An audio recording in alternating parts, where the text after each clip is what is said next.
कि हम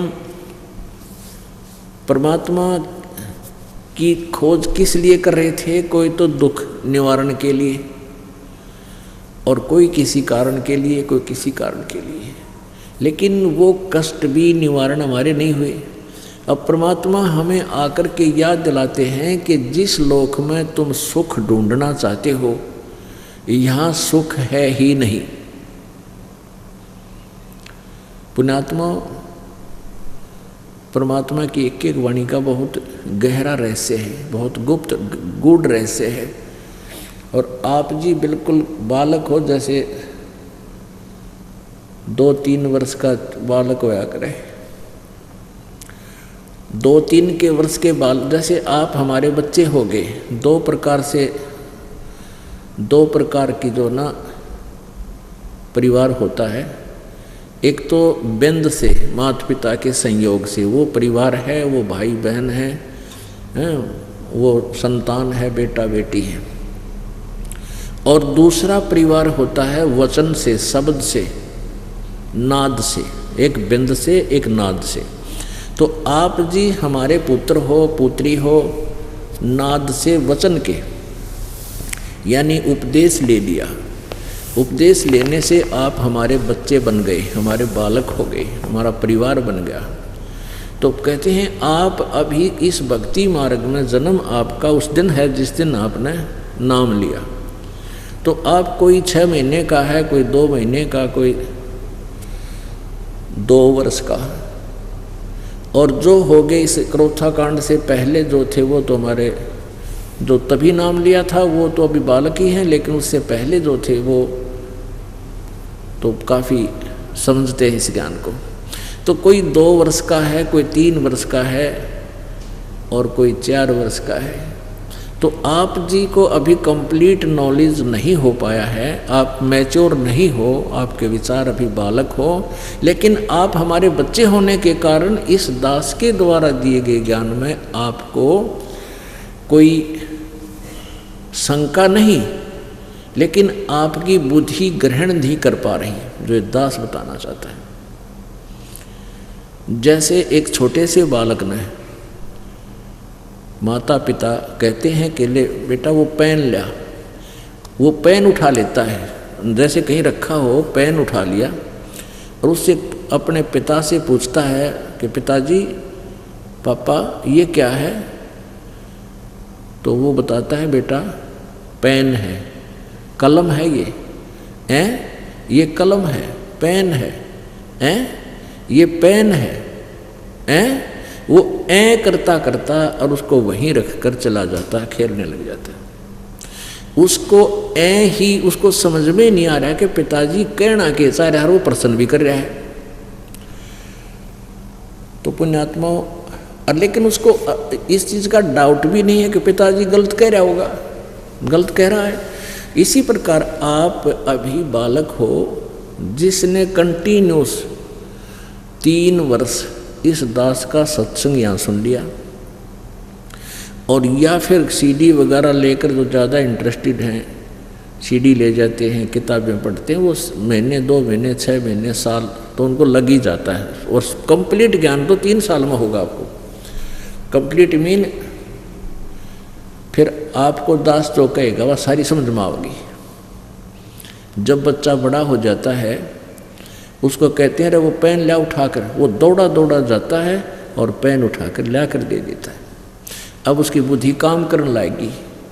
तो ऐसे ही पुण्यात्माओं आप बालक हो और 3 साल, क्योंकि इतना अज्ञान फैला रखा, 9 मन सूत उलझा रखा था इन अज्ञानियों ने। अब ये सुलझ गया, अब धीरे धीरे आपकी समझ में आओगा। तो 3 वर्ष कंटिन्यूस आप सत्संग सुनते रहोगे, भक्ति करते रहोगे, तब तक तुम्हारी या खत्म होगी, यानी दास जो बताना चाहता है उसको तब तो तुम स्वीकार करने लगोगे। कहाँ साची कहे, क्या कहे? झूठे सुख को सुख कहे, झूठे सुख को सुख कहे, ये मान रया मन मोदे, ये सकल चबीना काल का भाई, कुछ मुख में कुछ गोदे। इस झूठे सुख न सुख कहे। कौन कौन से सुख को? भाई सुरपति दुखिया, भूपति दुखिया, रंक दुखे बपरीति हो। सुरपति दुखिया, भूपति दुखिया, रंक दुखी बपरीति हो। कहें कबीर और सब दुखिया, एक संत सुखी मन जीती हो। संत सुखी मन जीती हो, तंदर सुखिया कोई न देखा। जो देखा सो दुखिया हो। उदय अस्त की बात करते हैं, मन सबका किया विवेक का हो। सबको किया विवेक का हो। अब क्या बताते हैं? सुरपति दुखिया और भूपति दुखिया, रंक दुखी बपरीति हो। सुरपति यानी स्वर्ग का राजा, देवताओं का मालिक इंद्र भी दुखी। इंद्र का इतिहास पढ़ कर देख लो पुराणों में, सुख का सांस नहीं उसने। कभी राक्षसों के साथ झगड़ा हो रहा है, इंद्र स्वर्ग छोड़कर भाग गया, जंगल में जाकर गुजारा किया, राक्षसा ने राज ग्रहण कर लिया। कभी कुछ हो रहा है, कभी कुछ हो रहा है। तो कहने का भाव सुरपति भूपति दुखिया, पूरी पृथ्वी का राजा दुखिया। पुण्यात्माओं, एक छोटे से परिवार का मुखिया, एक व्यक्ति अपने परिवार के समस्याओं से कितना परेशान हो जाता है। और एक अक्षेत्रीय राजा, एक छोटी सी पृथ्वी के टुकड़े का कोई प्रबंधक है, जैसे मुख्यमंत्री है, ये एक प्रांत का प्रबंधक है, मुखिया है। और प्रधानमंत्री है, ये अपने एक देश का मुखिया है। तो एक परिवार 5-7 परिवार के सदस्य हों और उसका मुखिया कितना परेशान, और ये पूरे क्षेत्र का ठेका ले रहा है, ये कितना सुखी होगा। सपने में सुख नहीं इनको, राजाओं को सपने में भी। ये तो हमने दिखाई दे हैं, आगे पाछे गाड़ी लाल बत्ती वाली, इनका पल्ला कुछ को ना। जब सुरपति दुखिया और भूपति दुखिया, रंक दुखी बपरीति हो, सारी पृथ्वी का राजा भी दुखिया। और रंक यानी गरीब तो स्वाभाविक दुखी, उसका तो है ही कष्ट। लेकिन जिनके पास परमात्मा की सत भक्ति है,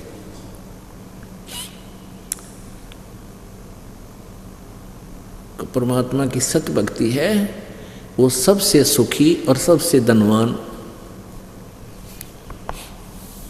परमात्मा कहते हैं,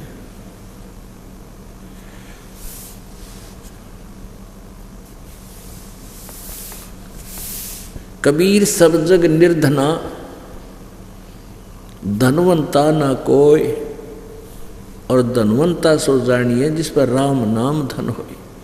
तो आप जी चाहे कितने निर्धन हो और किसी भी जाति मजहब से आप संबंध रखते हो, चाहे आप कितने ही धनवान यानी पैसे वाले हो और आप भक्ति ठीक कर नहीं रहे हो, तो आप निर्धन हो।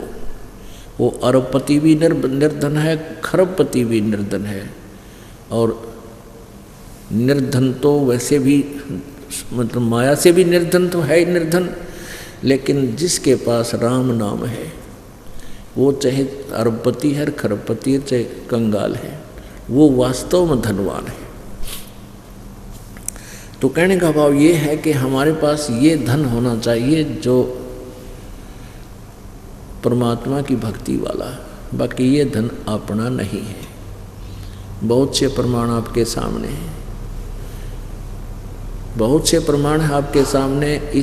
हमारे इसी जीवन में बहुत से प्रमाण आप देख सकते हो। एक बहुत बड़ा इंडस्ट्रियल था, बहुत बड़ा धनवान, फैक्ट्री ला रहा था और फिर मंत्री भी बन गया था, पैसे की कोई कमी नहीं थी। एक पलक में एक्सीडेंट हो गया और यहीं छोड़ कर चला गया सब कुछ। मंत्री, प्रधानमंत्री, ये भी एक पल में शरीर त्याग जाते हैं, दुर्घटना या किसी भी कारण से, एक्सीडेंट से, स्वाभाविक मृत्यु से। तो परमात्मा कहते हैं कि सुरपति दुखिया भूपति दुखिया, रंग दुखी बपरीती हो, कहे कबीर और सब दुखिया, एक संत सुखी मन जीती। अब मन जीती कैसे होगा? मन जीतने का तरीका मालिक ने बताया है कि गुरु के वचन का पालन करें। गुरु जी आपको क्या बताएंगे? शराब, मांस, तम्बाकू, चोरी, ठगी, जारी, भाई किसी प्रकार का भी और बकवाद नहीं करनी है। ये आपने मन जीतना पड़ेगा, और मन जीता जाएगा गुरु जी के आदेश तय। और गुरु जी के वचन का पालन नहीं करोगे, आपको आध्यात्मिक मार्ग में लाभ नहीं मिलेगा। और दूसरा आपको क्या बताया जाएगा? ज्यों राखो त्यों ही रहूं, ज्यों राखो त्यों ही रहूं, अमरा के चारा, खाने जाद खरीद हूँ गुलाम तुम्हारा। परमात्मा की रजा में राजी रहना सीखना पड़ेगा अपने। परमात्मा चाहे किसी प्रकार भी आपको रखता है, चाहे भूखा रखता है, प्यासा रखता है, बाकी तो ये ऐसा नहीं होगा कि भूखा और प्यासा आपको रख ले भगवान, क्योंकि ये दयालु मालिक है। उसके बच्चे जो सही भक्ति पर लग रहे हैं वो भूखे प्यासे नहीं रह सकते हैं, उनके परमात्मा को नींद नहीं आओ। फिर भी परमात्मा हमें याद दिलाना चाहते हैं, हम डिमांड करते हैं कोई बहुत बड़ी किसी वस्तु की, छोटी वस्तु की, और वो हमें नहीं मिल पा रही है। हम भक्ति साधना भी कर रहे हैं, तो अनजान व्यक्ति जिनको ज्ञान नहीं है वो अपनी सारी भक्ति का, सारे माइंड का जो ना जोर, सारी टेंशन इस बात पर ला देखे भगवान यो हो, ये लगा देता है, ये हो जा, मुझे ये वस्तु मिल जा, नौकरी मिल जाए या कोई और वस्तु मिल जाए। तो सुख प्राप्ति के लिए संत सुखी मन जीती हो। यदि हम किसी वस्तु को पाने का प्रयत्न कर रहे हैं और नहीं मिल रही है, तो ये सोचना चाहिए इसमें कोई हमारी भलाई है। परमात्मा जो करता है वो सही करता है। ये बातें हृदय में समानी पड़ेंगी, ये फार्मूले अपनाने पड़ेंगे इस इक्वेशन को सोल्व करने के लिए, कि परमात्मा जो करता है वो गलत नहीं करता। ठीक है, हमने अनजानों ने चाहे कति गलत लगता हो, क्योंकि हम जीव हैं। एक भक्त ने कथा सुनाई, वैसे भी ये कई जगह लिखा हुआ सर पुस्तकों में, कि एक राजा था और राजा का मंत्री, राजा और राजा का मंत्री, ये दोनों ही पहले धार्मिक लोग होते ही थे। और वो एक स्वाभाविक बात है, जो उच्च पोस्ट प्राप्त होते हैं, राजा होते हैं, ये पिछले जन्मों की भक्ति साधना से ही होते हैं। इनके अंदर भगवान का थोड़ा बहुत डर बना ही रहता है। तो राजा को इतना विश्वास नहीं था प्रभु पे, लेकिन मंत्री जी को, मुख्य जो उसका मंत्री था, महामंत्री, उसको बहुत विश्वास था परमात्मा की एक एक वाणी पे। एक दिन राजा अपने खड्ग की, अपनी तलवार की धार चेक कर रहा था, किसी से बातें कर रहा था, और महामंत्री वहाँ खड़ा था। और उस महामंत्री से अन्य मंत्री जो थे वो बहुत चिढ़ते थे कि राजा इसको महत्व बहुत देता है। आगे पीछे से राजा के कान भी भरते थे कि ये महामंत्री आपको, आपका अच्छा नहीं है, ये आपका जो है हितैषी नहीं है, हमने इसके बारे में ऐसा सुना ऐसा सुना। लेकिन राजा नहीं मानता था, क्योंकि राजा ये मानता था कि धार्मिक आदमी है, भगत आदमी है, गलत नहीं हो सकता, ये ईर्ष्यावश बोल रहे हैं। तो एक दिन वो मंत्री, अन्य और महामंत्री और राजा खड़े थे, और तलवार की धार को ऐसे वैसे हाथ लाकर यूँ चेक करते हैं। राजा का बातों में ध्यान हो गया और वो धार तलवार की इतनी तेज होती है, उंगली कट गई राजा की। और राजा ने कहा अरे मर गया मैं तो, भाई नाश हो गया। तो महामंत्री ने कहा कि बहुत अच्छा हुआ। अब राजा की तो 100 पे सुई गई कि देख निकम्मा आदमी, मेरी उंगली कट गिरी, उन्होंने कहा है बहुत अच्छा हुआ। तो उसके फिर वह बात भी खटक गई कि ये मंत्री ठीक क्या करते कि ये दुश्मन है मेरा, मेरी उंगली कटी, ये खुशी मना रहा है, उन्होंने कहा बहुत अच्छा हुआ। राजा ने कहा कि इसको जेल में डाल दो, वो कैद में डाल दिया। 5-4 महीने के बाद, 5-6 महीने के बाद राजा की वह कटी हुई उंगली का पीड़ा बंद होगी, बाकी वो टूंड सा न्यू का न्यू रह गया, वो ठीक हो गया जितना था। वह कट की जरूर इतनी, वो घाव भर गया उसका कटने के बाद। अब फिर उसने कुबद भाई के जंगल में शिकार करने जाते हैं और महामंत्री वो चापलूस चुन लिया जो उस भगत की निंदा करा करता, महामंत्री की जो कैद में डाल दी, वो चुन लिया महामंत्री और सैर शिकार खेलने जंगल में चले गए। रास्ता भूल गए, जंगल में बिचल गए, वहाँ फंस गए, दिशा भूल गए। तो उस जंगली लोगों का कोई त्योहार था और उनके पुरोहित ने कह रखा था भी आज देवी के नर बलि चढ़ानी है। नर मनुष्य को काट के इसके चरणों में उसका खून मुंह के लगाना है, यानी बलि आदमी की बलि करनी है इसको, इन बकरे और जोटियाँ की नहीं, तब ज़्यादा खुश होगी। तो उस कबीले के जो थे आदमी सब इधर उधर किसी आदमी की तलाश में चल पड़े। उन्होंने वो दोनों घोड़ों पर थे, वो दोनों घोड़ों वाले घेर लिए, तीर ले रहे चारों तरफ से, सैकड़ों आदमी घेर लिए, पकड़ ले आए, पुरोहित के सामने खड़े कर दिए कि लो जी एक छोड़ दो बोले। पुरोहित बोला ठीक है 2 चढ़ा देंगे, देवी और ज़्यादा खुश होएगी। तो उस पुरोहित ने कहा कि भाई ये देखो इनका कोई अंग भंग ना हो, अंधा काना लूला लंगड़ा कोई टुंडा ना हो। उनकी फिर निरीक्षण किया गया तो हाथ आगे कराए तो एक राजा की जो व्यक्ति की उंगली कटी हुई थी, पुरोहित को बताया गया। पुरोहित बोला भाई ये नहीं चलेगा, इसको छोड़ दो। और राजा तो छोड़ दिया और चापलू चढ़ा दिया। वो महामंत्री जो सेकंड बनाया था साहब, उसकी काट के गर्दन और कर दिया फारिग। अब राजा की तो जान बची, लाखों पाए, डाकों डाक घर आए। घर आकर उसने रास्ते में 100 बार शुक्र मनाया कि उस दिन महामंत्री सही कह रहा था भगत जी, अरे आंगली कटी तो बहुत अच्छा गया, ओए होए ये तो उंगली ना कट रही होती तो जान गई थी मेरी। अब उसने सबसे पहले आते ही उस महामंत्री को जो कैद कर रखा था उसको कैद मुक्त किया, बरी कराया। और फिर उससे कहा भगत जी आपको मैंने पीड़ा दी, इसकी क्षमा करना, आपकी वो बात आज सत्य सिद्ध हुई। आप कह रहे थे ना उंगली कटी, तो आपने कहा था बहुत अच्छा हुआ भाई, मेरे लिए तो घना अच्छा हो गया, उंगली कट गई, उंगली कटने से मेरी जान बच गई। फिर उसने प्रश्न किया राजा ने उस महामंत्री से कि मेरे लिए तो अच्छा हो गया, मेरी उंगली कटने से मेरी जान बची, तो आपके लिए क्या अच्छा हुआ, ये 6 महीने की कैद भोगनी पड़ेगी।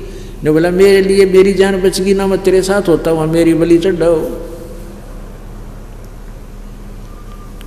तो आज तो कहते हैं परमात्मा जो करता है सत्कर मान लेना, ये चाहे कथा हो लेकिन ये सत्य है।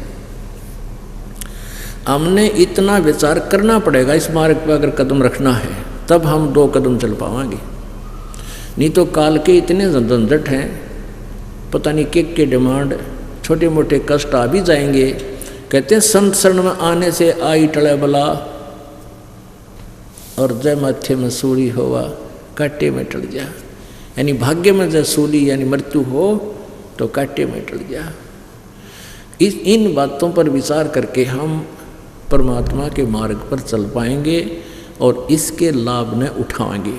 तो यहाँ इस प्रकार जैसे आपको कोई हानि भी हो रही है तो न्यो मन जीता जाएगा।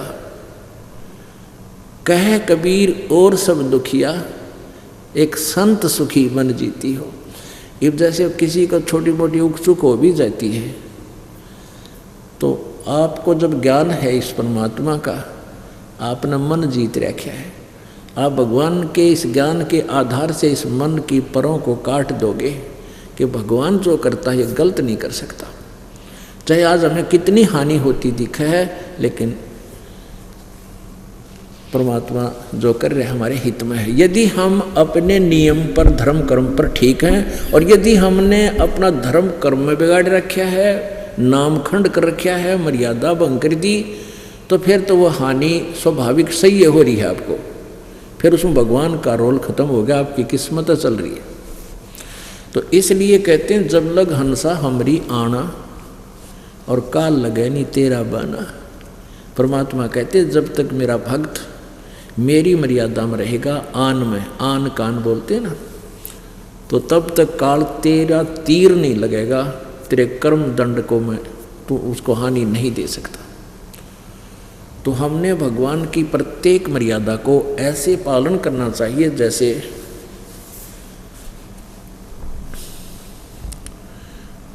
खेल के खिलाड़ी होते हैं, उनकी मर्यादाएं होती हैं, और जरा सी मर्यादा यानी नियम भंग होने से वो फाउल हो जाता है, उसको बाहर फेंक देते, निकाल देते, बाहर बैठ जा।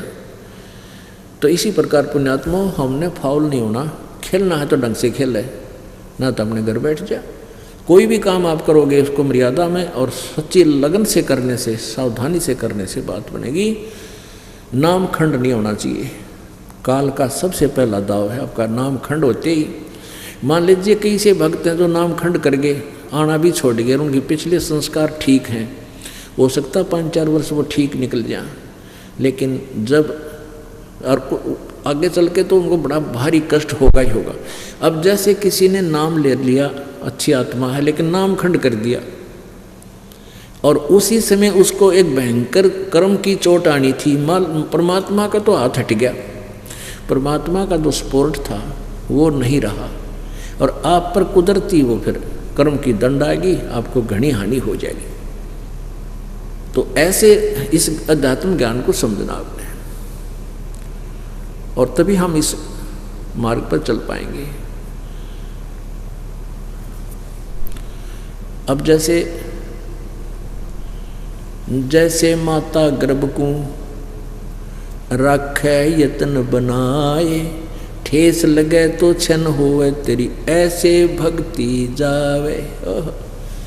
जैसे किसी बहन बेटी को बहुत ही समय में कभी विवाह के 4-5 वर्ष बाद, या वैसे भी स्वाभाविक जब गर्भ हो जाता है, रह जाता है, तो माता को एक विशेष चिंता बनती है कि भगवान कहीं मेरे बालक का ठेस ना लग जा, ऊंचे नीचे में पैर ना रखा जा।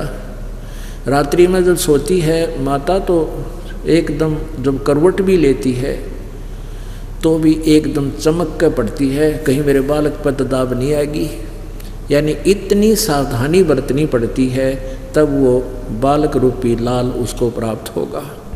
ऐसे ही परमात्मा कहते हैं जैसे माता गर्भ को रखे यत्न बनाए और ठेस लगे, यानी कोई ऊक चूक होगी, कोई झटका लग गया तो भक्ति नष्ट हो जाएगी। ऐसे भक्ति जाए, ऐसे तेरी भक्ति नुकसान नष्ट हो जाएगी यदि आपने लापरवाही कर दी है।